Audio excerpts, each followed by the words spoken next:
Good morning at Comsett Middle School. I'm Anjali. And I'm Sam. Welcome to AMS TV News for the week of November 7th. Let's begin with Caitlin and this week's words of wisdom. Good morning at Comsett Middle School. This is Caitlin with a few words of wisdom. Ralph Waldo Emerson, a great American writer, poet, and thinker, tells us thoughts are things. 100 years later, science now tells us that our thoughts really do create change in the human body, and psychologist tells us that our thinking affects our emotions and our moods too. So the question of the day comes from a man in India. In you, which one is stronger, success thoughts or failure thoughts? What's your answer? Let's do our best to create a successful day by focusing on successful and positive thoughts. With something to think about, this is Caitlin. Make it a great day or night. The choice is yours. Thanks, Caitlin. 42 sports will begin today. Boys basketball tryouts will be held today after school until 5 o'clock. It will be open to all 7th and 8th graders. Girls volleyball tryouts will also be held after school today in the common area, following an informational meeting.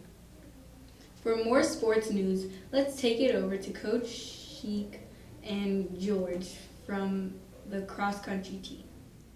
Hello everyone, my name is Peter Sheik, and I'm here with George Madoff, one of our superstar athletes. George just made a varsity letter by time for the high school team, and he's only in 8th grade. He ran 16:12 for 2.8 miles. That's a 5:47 average. I'm going to ask George some questions. He's going to tell us about his season this year and about some of his hobbies. George, when did you start running? I started running when I was about 5 years old. I used to do the firecracker run in Massapequa, and I always used to try to run with my dad. It was fun. Great. And what's your fastest mile time, George? My fastest mile was around 5:13. Wow, that's a fast time. And you had a great meet at the Freshman County Championship, and you're only an 8th grader, so all the guys you're running against are older than you. Can you tell us something about that meet? That meet was great. Our team did well against Ward Melville. We came in second, and we lost just by a little bit. Our teammates did great, and it was fun. From last year, I took off about almost 50 seconds. Wow, that's a big improvement. And can you tell us, George, how many miles do you run per day? I run about 5 to 6 miles per day. Wow, that's a lot of running. And what kinds of things do you think about while you're running, George? While I'm running, I just think about trying to catch the next person and just trying to get to the end of the finish line. Okay, does it hurt? Sometimes not. Okay, good stuff. And I understand you're a superstar in other sports too. What other sports do you play? Swimming. I did swimming since I was 7 years old competitively. Okay, great. So we look forward to seeing you, obviously, the rest of the year in swimming and track, and you're going to have a terrific high school career. We're very excited to have you with us. Thank you. Thank you. Congratulations, George. Good work. The National Junior Honor Society will be collecting any unwanted candy to donate to Smithtown's food pantry. Boxes will be set up in the cafeteria. The last day to donate will be Wednesday, November 9th. AMS is collecting non-perishable food items for families in Smithtown. Collection boxes will be in the main lobby until Friday, November 18th. The book fair is coming to the library December 5th. Let's check out one of the featured books. Hi, this is Owen, and I'm here to talk to you about the book Lost in the Pacific, 1942 by Todd Olson. During World War II, a plane carrying 8 men crashed into the Pacific. On the plane was Colonel Eddie Rickenbacker, the world's most famous pilot. The men used 3 inflatable rafts to stay afloat in miles of ocean. Supplies had been left behind. The men could last 2 to 3 months without food, but it would be a miracle to survive 2 weeks without fresh water. The men constantly thought about food, refusing to believe that they had begun the process of starvation.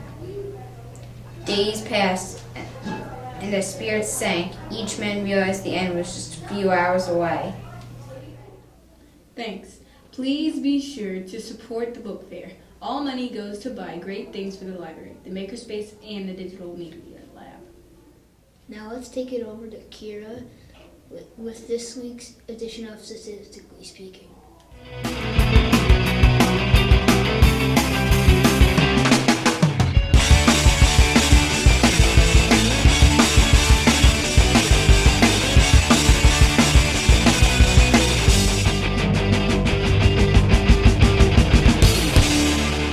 Welcome back to Statistically Speaking. I'm your host, Kira, and today I'm wearing a fancy shirt. Don't get used to it.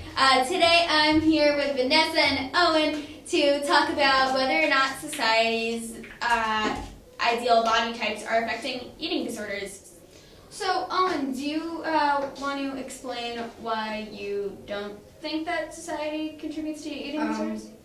I don't think society contributes to eating disorders because the ideal body type is deemed healthy, while eating disorders are not deemed healthy. Okay, thank you. Vanessa, do you want to counteract Owen's point there? Yes, because the eating disorder will help achieve the body type. Okay, so thank you for the good points from the two of you. Now let's see what other kids at the AMS library thought of this. Woo! Yeah.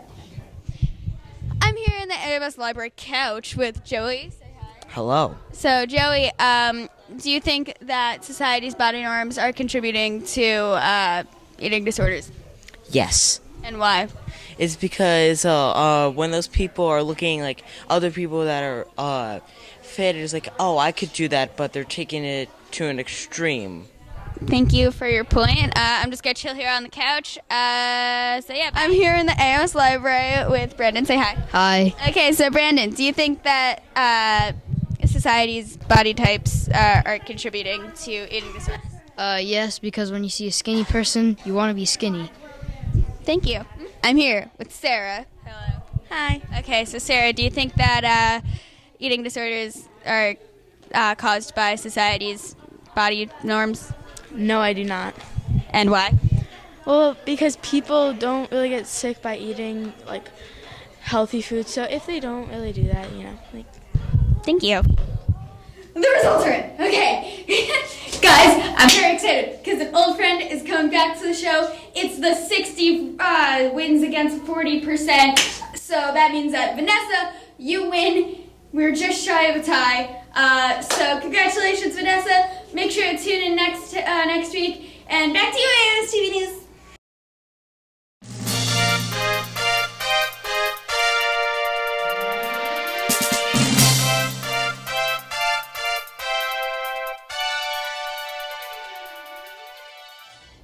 Hello, AMS, and welcome to Potato Politics. We're your hosts, Harris And Nick. This is everything you need to know for tomorrow's election. First, Trump wants to repeal and replace Obamacare. While Hillary wants to keep Obamacare for America's health care. After Trump's recent dip in the polls, he's steadily gaining. After Hillary's leaked email, she has now took a dip in the polls. For immigration, Trump wants to build a wall and only let legal immigrants through. Hillary's border plan is to not have completely open borders, but not have it shut. Trump claims he's paid taxes and plenty of it, despite him not releasing the returns. Hillary says that Trump has paid $0 in tax.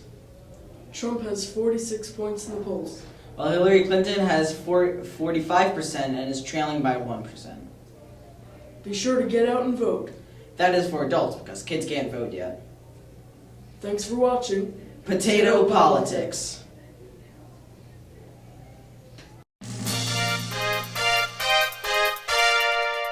To see past newscasts and other projects, go to amsdmc.com.